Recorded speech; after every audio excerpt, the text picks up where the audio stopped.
সকলো ভালে আছে আজি আপোনালোকৰ মাজলৈ ৰিলেশ্যনশ্বিপৰ ৰেমেডি লৈ আহিছোঁ এগৰাকী বাইদেউ কমেণ্ট কৰি জনাইছিলে ৰিলেশ্যনশ্বিপৰ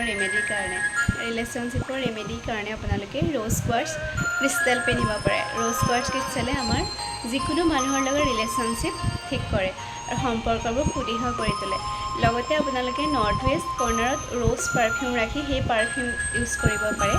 আৰু সদায় ঘৰৰ নৰ্থ ৱেষ্ট কৰ্ণাৰ চাফা কৰি ৰাখিব আৰু এটা কোড 83585179 এই কোডটো আপোনালোকে লেফ্ট হেণ্ড ৰিষ্টত লিখিব পাৰে আৰু মনতে ইণ্টেনশ্যন ৰাখিব যে আপোনালোকৰ পাৰ্টনাৰৰ লগত ৰিলেশ্যনটো ভাল হৈছে পাৰ্টনাৰ এট্ৰেক্ট হৈছে আৰু আপোনালোকে কি কৰিব পাৰে ৰিলেশ্যনশ্বিপৰ কাৰণে 7টা বা 11টা ফ্ৰাইডে আপোনালোকে গৰুক সেউজীয়া ঘাঁহ খুৱাব পাৰে আৰু বেডৰুমত আপোনালোকে হেপী ফেমিলি ফটো ৰাখিব পাৰে আপোনালোকৰ নিজৰ ফেমিলিৰ এখন হেপী ফটো ৰাখিব পাৰে মোবাইলত ৱালপেপাৰ ৰাখিব পাৰে হেপী ফেমিলি তেনেকুৱা আপোনালোকে ৰেমেডিবিলাক কৰি চাব আৰু কমেণ্ট বক্সত ৰিজাল্ট জনাব থেংক ইউ